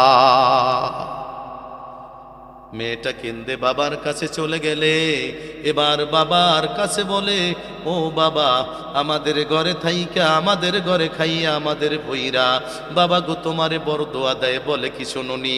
বিসমিল্লাহি তাইসা ফিরআউন, তোমারে বড় দোয়া দেয়, মুসার রবকে দোয়া দেয়, এটা তো মানা যায় না। জল্লাদকে খবর দিল, চাবুক আনা হলো, ওই দাসী কে আঘাতের পরে আঘাত দিতে লাগলো, গলা কাটা মুরগির মতো কইরা, কালেমা সারবি না আরো আঘাত খাবি? এবার দাসী বলে, এই আঘাতের চেয়েও কালেমা বড় মূল্যবান। যে কালেমা একদিন মুখে স্বীকার করেছি, জান যাইতে পারে ফেরাউন, ঈমান যাইতে পারে না। মোমেনের ঈমান যাইতে পারে না। এরপরে ওই মিশরের উত্তপ্ত বালিময় প্রান্তে শুয়ে পাথর চাপা দিয়া দিনভর রাখলো। বিকাল বেলা আসিয়া বলে কালেমা সারবি? না না না, তোমার শাস্তি আরো যদি তাকে দাও, এই দাসী কালেমা সারবে না। এখনো বলছি বিসমিল্লাহি তাইসা ফিরআউন, এখনো বলছি, ভবিষ্যতেও বলবো, ঈমান সারা যাবে না, ঈমান সারা যাবে না, ঈমান সারা যাবে না। এরপরে ফিরআউন রাগে প্রচন্ড পরিমাণে ক্ষিপ্ত হয়ে জল্লাদকে বলল, বিশাল ড্যাগ তৈরি করো, ওই ড্যাগের ভিতরে তৈল দিয়ে তেলকে ফুটাও। ওর 3টা সন্তান ছেলে আছে, বড়টাকে ফালাবে, তারপরে মেজোটাকে ফালাবে, এরপরে দুগ্ধপোষ্য সন্তানকে ফালাবে, এরপরও যদিও কালেমা না সারে ওকে ফালাইবা। This is my order, next and last decision and order. অতএব তাড়াতাড়ি আমার অর্ডারকে কার্যে পরিণত কর। ড্যাগে তেল ফুটানো হলো, বড় সন্তানকে টানিয়া টানিয়া টানিয়া হুটন্ত তৈলের ভিতরে ফালায় দিল। ফুটন্ত তৈলের ভিতরে ফালানোর পরে গোস্তগুলো সব তৈলের সাথে মিলিয়া গেল, হাড্ডিগুলো উপরে জাগিয়ে উঠল। বলে দাসী, এখনো সময় আছে, ঈমান ছাড়ো। আমি ফিরআউনকে রব বলে স্বীকার করো। না না না, যে তোমারে বানাইছে, যে আমারে বানাইছে, তারে আমি অস্বীকার করতে পারবো না। এবার মেজ সন্তানটাকে ফালায় দিল। ফালানোর সাথে সাথে গোস্তগুলো তৈলের সাথে মিশিয়া গেল, হাড্ডিগুলো উপরে উপরে জাগিয়া উঠলো। এবার বলে দাসী, কালেমা সারবি না দুধের শিশু সন্তানটাকে খুয়াবি? বলে দুধের শিশু সন্তান যাইতে পারে, বড় ছেলে যাইতে পারে, মেজ ছেলে যাইতে পারে, এই দাসীর ঈমান কবু যাইতে পারে না। এবার দুধের শিশুটাকে জল্লাদ কোল থেকে তুলিয়া ফুটন্ত তৈলের ভিতরে ফেলায় দিল। ফেলায় দেওয়ার পরে সাথে সাথে গোস্তগুলো মিলিয়া গেল, হাড্ডিগুলো জাগিয়ে উঠল। এবার দাসী 2 চোখ দিয়া পানি পড়তেছে, আর ডালো ডালো করে আসমানের মালিকের দিকে তাকায়, আর মনে মনে বলে, মালিক, সমস্ত ক্ষমতার ক্ষমতাশীল তুমি, কই গো মালিক, তোমার মোহাব্বতে আমি পড়েছি, ইমান সারি নাই, বড় ছেলে নিল কিছুই কইলা না। আবার মেজো ছেলেটা ফুটান্ত তৈলের ভিতরে পালাইলো, তাও তুমি কিছু বললা না। ও মালিক, আমার দুগ্ধপুষ্য শিশুটা যার কোনো গুনাহ নাই, বেহেশতের ফুল, তার ওই নাফরমান, ওই বজ্জাত, ওই ফেরাউন ফুটান্ত তৈলের ভিতরে ফালায় দিল, তাও তুমি কিছু বললা না। আমি মাটা তো আর শুনতে পারবো না, তবে মালিক বুঝেছি তুমি বুঝি এখনো আমার পরীক্ষা নেওয়া শেষ করো না। মনে মনে ডাক দিয়া বলে, মালিক, সন্তান যাইতে পারে, ইমান যাবে না।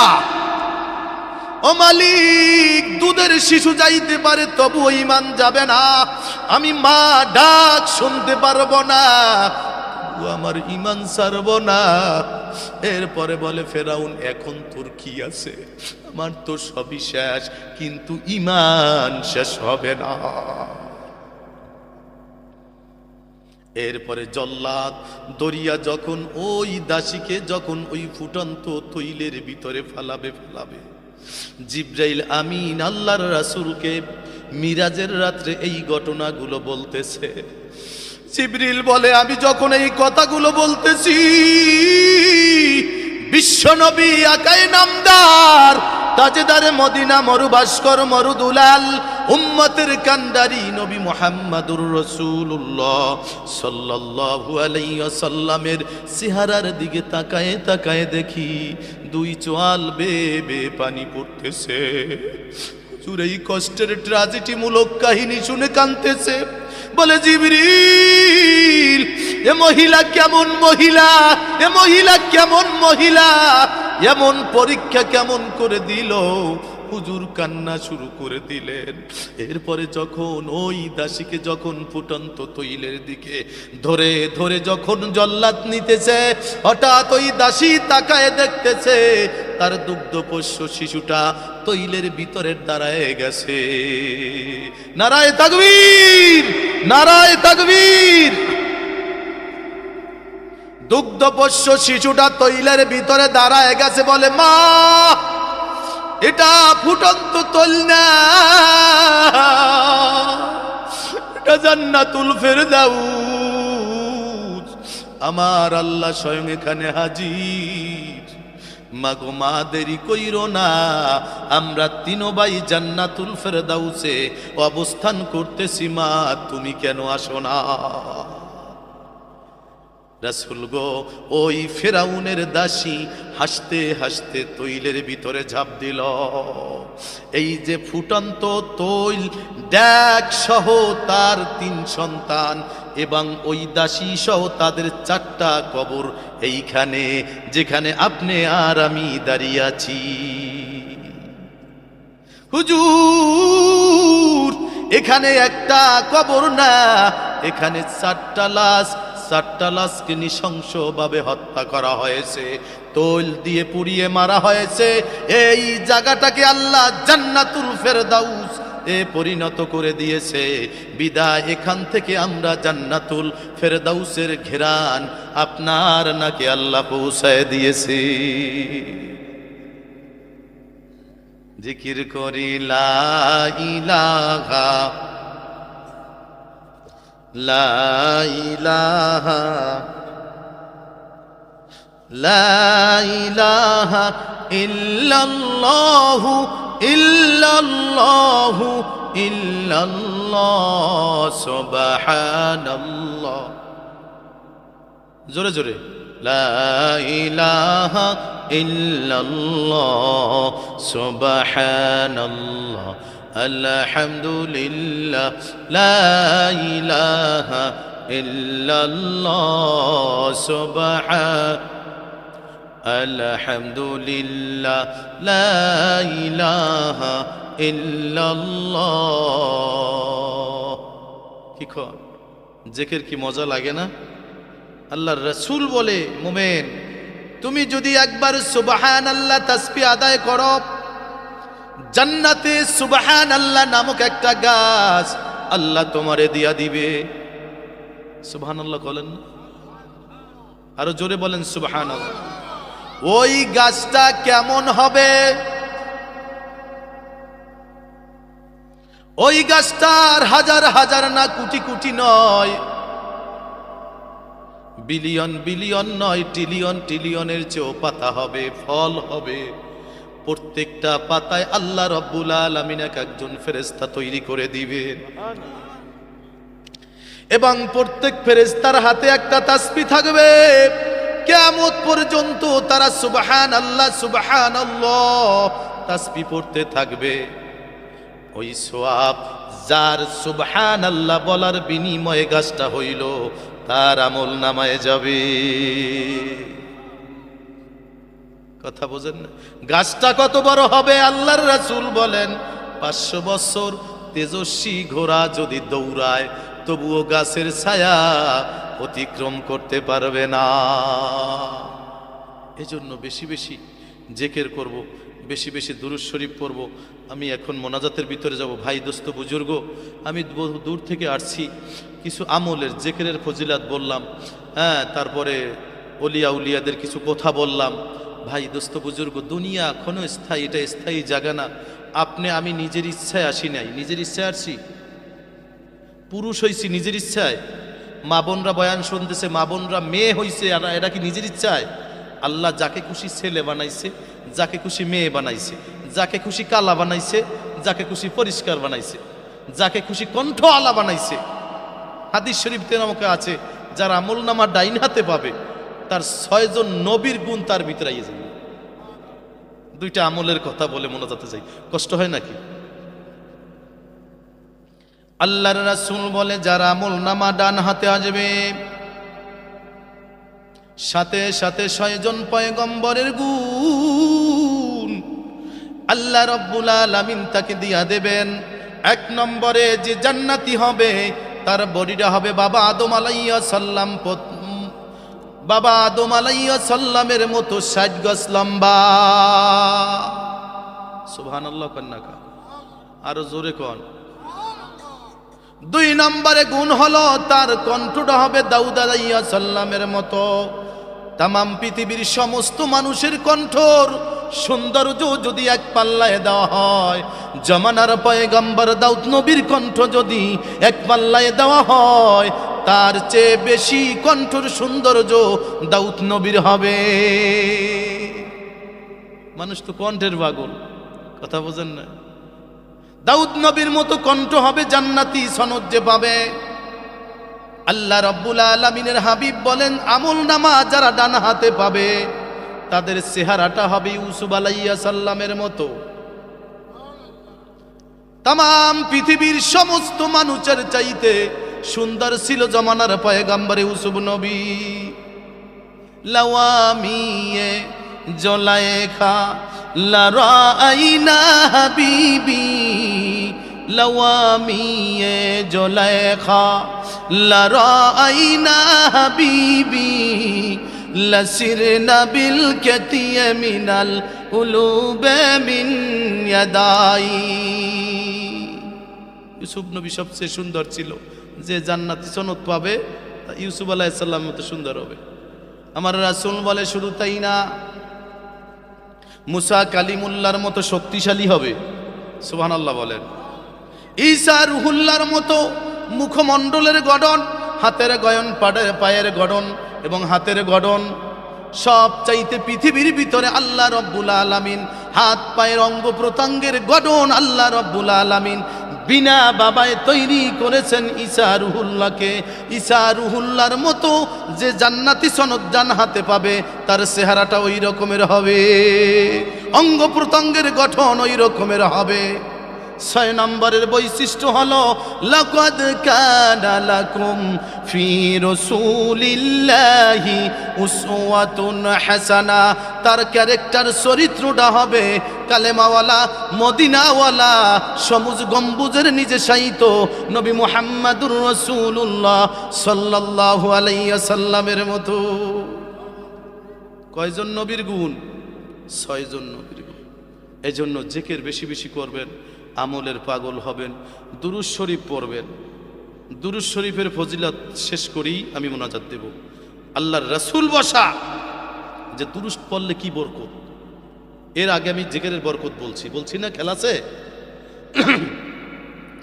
চারজন ফেরেশতা জিবরাইল, মিকাইল, ইসরাফিল, আজরাইল আসছে।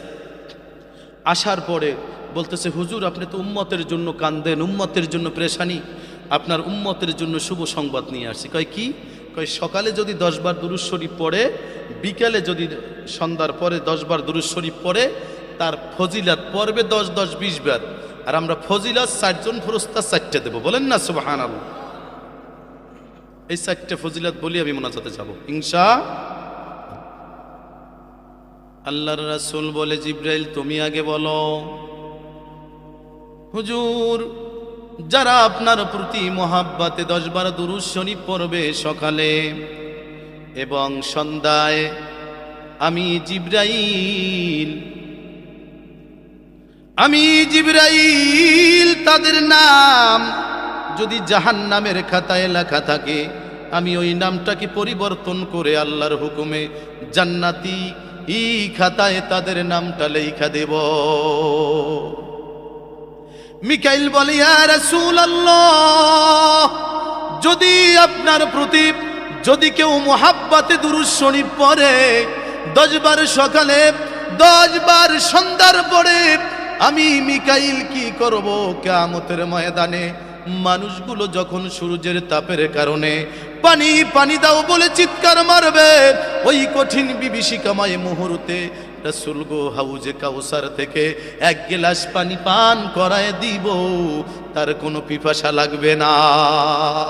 50,000 বছর পর্যন্ত কিয়ামতের ময়দানে থাকবে, দুরূদ পড়ার খাতিরে তার কোনো পিপাসা লাগবে না। ইসরাফিল বলে, ইয়া রাসূলুল্লাহ, ইয়া হাবিবাল্লাহ, যে আপনার প্রতি 10 বার দুরূদ শরীফ সকালে পড়বে এবং 10 বার দুরূদ শরীফ সন্ধ্যার পরে পড়বে, আমি ইসরাফিল কিয়ামতের ময়দানে আমি ইসরাফিল কি করব? চুল হইতে চিকন হবে, হীরা হইতে দার, মোরা বান্দা গুনাহগার কেমনে হব পার। আমি ইসরাফিল নিজে দরিয়া দরিয়া যারা দুরূদ শরীফ সকালে 10 বার সারে নাই, বিকালে 10 বার বলে নাই, এই দুরূদ শরীফ পড়নেওয়ালা ব্যক্তিকে আমি ইসরাফিল নিজে পুলসিরাত পার করিয়া জান্নাতুল ফেরদাউসে নিয়ে যাইব।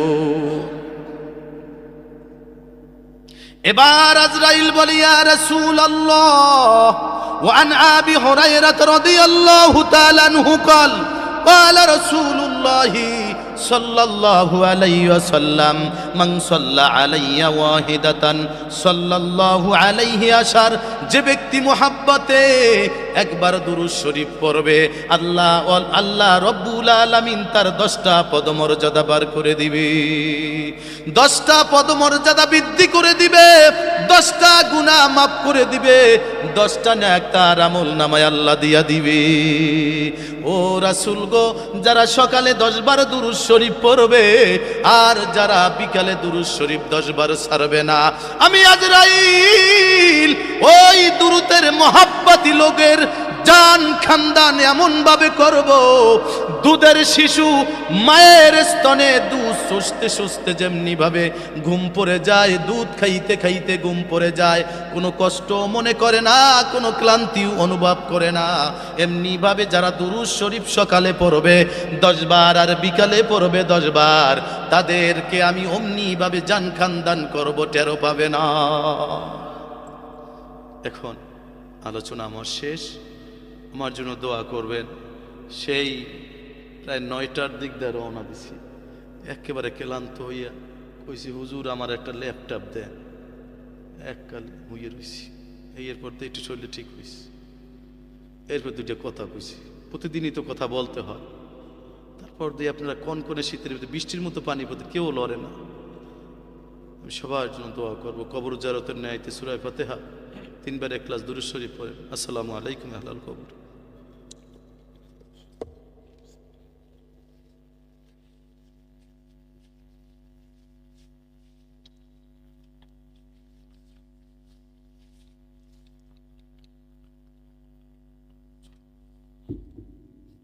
নিজে ছোট হন, আসমানওয়ালা বড় করে দিবে।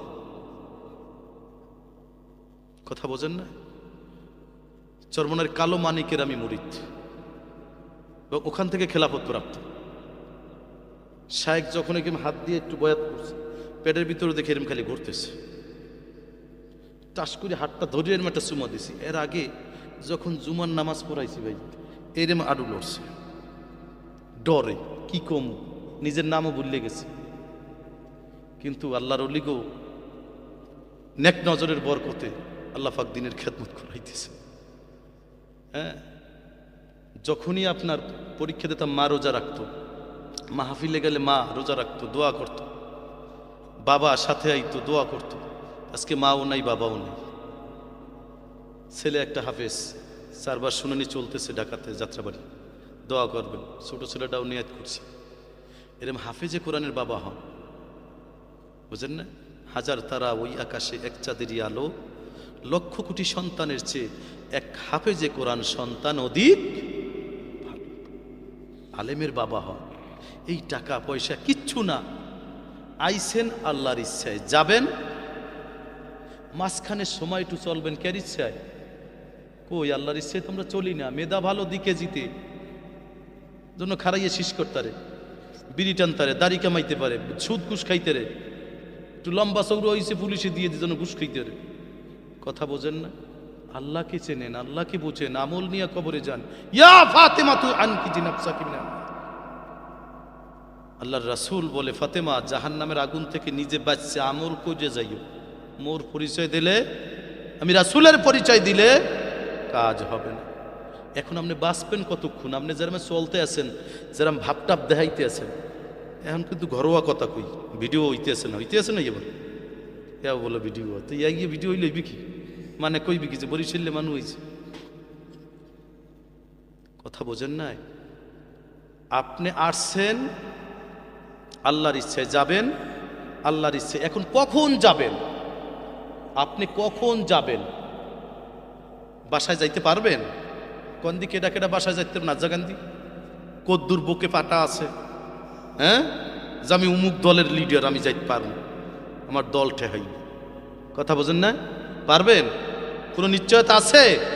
তাই ছেলে বিয়ে করাবেন, মাইয়ে বিয়ে দেবেন, জায়গা ওইখানে রাখবেন, ঘরটা একটু বিল্ডিং করবেন, বিল্ডিং তৈছেন, রং করবেন, টাইস করবেন, বাথরুম করবেন, এত কিছু চিন্তা। কিন্তু ফজর নামাজ পড়েন না, জোহরের নামাজ পড়েন না। সরমনায় হুজুর কইছে, ও বাবা তুমি তো পাক্কা মুসল্লি হইলে, তোমার ছেলে তোমার মেয়ে হরিচরণের পোলা না হরিচরণের মাইয়ে না তোমার মাইয়ে, এই তো বোঝা যায় না। কারণ তোমার বাড়ির পাশের হরিচরণের ছেলে যেভাবে চলে, প্যান্ট শার্ট, দাড়ি কামাই, ইয়ারফোন কানে দিয়ে মোবাইল দেখে, দাড়ি কামাই, নামাজ পড়ে না, ট্যাব টিভির ভিতরে থাকে, হরিচরণের ছেলে, তোমার ছেলে ওই রকমের। হরিচরণের মেয়েও বেপর্দায় বেহায়াপূর্ণভাবে চলে, তোমার মেয়েও বেপর্দায় বেহায়াপূর্ণ পরে চলে। তাইলে বলো, হরিচরণের মেয়ে ছেলেরা তো আল্লাহ খাওয়াইতেছে, তাইলে তুমি তোমার মেয়ে ছেলে লইয়ে যদি জান্নাতে যাইতে চাও, তাইলে ও বেচারা কি দোষ করছে? কথা কন না?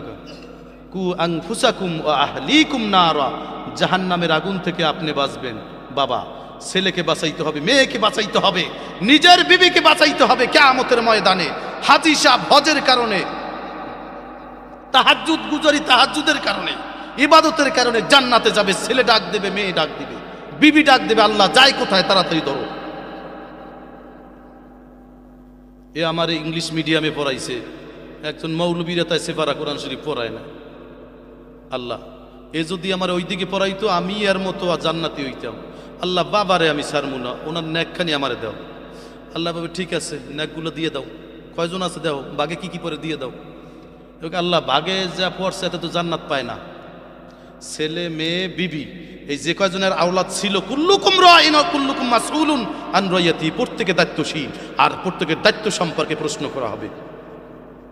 আমার অধীনস্থ যারা, তারা যদি নামাজ না পড়ে, আমার গুনাহ সমপরিমাণ গুনাহ আমার আমল নামায় যাবে। আমার ছেলে, আমার মেয়ে, আমার বিবি ইবাদত বন্দেগী যা না করবে, সব আমার আমল নামায় যাবে, গুনাহগুলো নেক করলেও আসবে।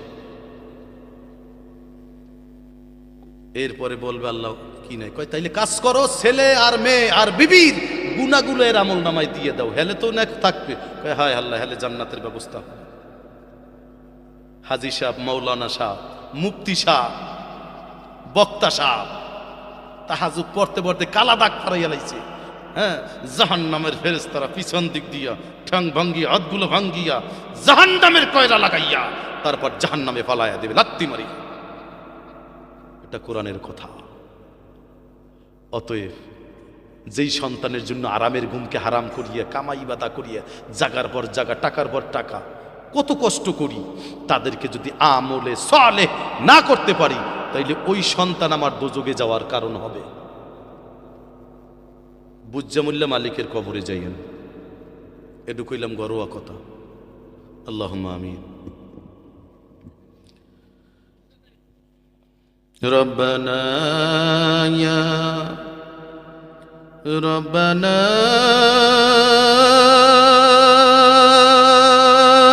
ইয়া রব্বানা মাফ করে দাও আল্লাহ তুমি মোদের গুনাহ, যত গুনাহ করছি রে মাওলা জীবনে,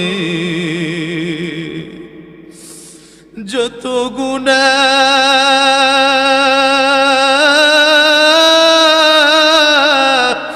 করছি রে মাওলা আয়াতি মাফ করিয়া দেন গো মাওলা আপনে, মাফ করিয়া দেন গো মাওলা আপনে। কি উপায় হবে আমার মরণে, কি উপায় হবে আমার কবরে, কি উপায় হবে আমার হাসরে।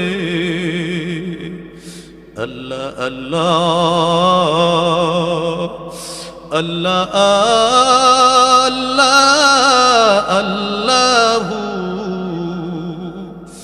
ওই কবরে তুমি আল্লাহ মোদের বন্ধু, ওই হাসরে তুমি আল্লাহ মোদের বন্ধু। হাসিও কম কাঁদো বেশি, ফলাও চোখের পানি, কাঁদিলে পাইবা না মোর মাওলার মেহেরবানি। হাসিও কম কাঁদো বেশি,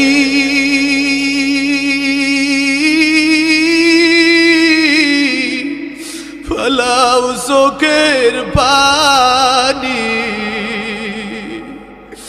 না কাঁদিলে পাইবা না মন মাওলার মেহেরবানি। কত সুন্দর মানুষ আল্লাহ মাওলা বানায়া, কেমনে দিবা জাহান্নামে ফালায়া, জাহান্নামে মানুষ আল্লাহ মাওলা ফালায়া,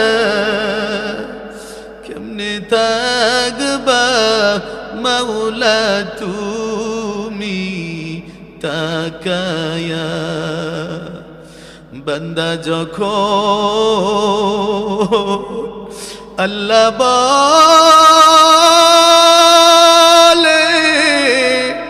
ডাকিবে,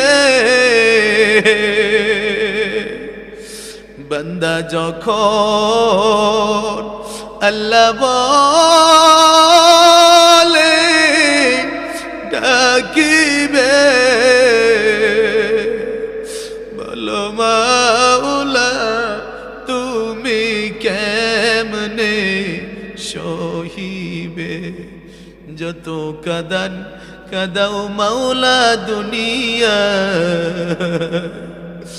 যত কাদান কাদাও মাওলা দুনিয়ায়, কবরে হাসরে মিজানে আজাব দিও যেন সহ্য হয়। আল্লাহ একদিন ব্যাপী মাহফিল, আল্লাহ আসর থেকে শুরু করে মাগরিব, মাগরিব থেকে শুরু করে ঈশা, ঈশা থেকে শুরু করে এখন প্রায় 12টা বেজে গেছে। আল্লাহ ও মালিক, তোমার বান্দাদের দিকে তাকায় দেখো, তাদের চোখের দিকে তাকায় দেখো, তারা গুনাহ মাফের আশায় কাঁদতেছে, জান্নাতের আশায় কাঁদতেছে, দোজখ থেকে মুক্তি পাওয়ার জন্য কাঁদতেছে রে আল্লাহ। আল্লাহ যা কিছু আল্লাহ সওয়াব আদায় হলো, যারা দান সাহায্য সহযোগিতা করলো, মেহনত করলো, কষ্ট করলো, মালিক সকলের কষ্টগুলো আল্লাহ কোটি কোটি গুণে সওয়াব বুলন্দ করে সমস্ত সওয়াবগুলো বিশ্ব নবী আগাই নামদার তাজেদারে মদিনা মরুবস্কর মরুদুল আল উম্মতের কান্ডারি নবী মুহাম্মদুর রাসূলুল্লাহ সাল্লাল্লাহু আলাইহি ওয়াসাল্লামের রহমত বারক বখশিশ করে দিলাম। মালিক বাবা আদম আলাইহিস সালাম থেকে এখন পর্যন্ত যত নবী ওলি গাছ কুতুম সিদ্দিকিন শুহাদা জাকিরিন শাকিরিন উলামায়ে মুত্তাকি পীর মাশায়েখ মুসলিমিন মুসলিমাত মুমিনিন মুমিনাত আল্লাহ ওয়ালা খোদা বিরু দিনদার কালেমা ওয়ালা নর নারী মাটির নিচে যারা শায়িত আছে আল্লাহ মেহের বাণী করে আল্লাহ সকলের রহমত মুবারক বখশিশ করে দিলাম। ও মালিক তাকায় দেখো মালিক, আমরা যারা হাত তুলেছি অনেকের মা নাই বাবা, অন্ধকার কবরে মালিক কই মারে তুমি মাফ করিয়া দাও।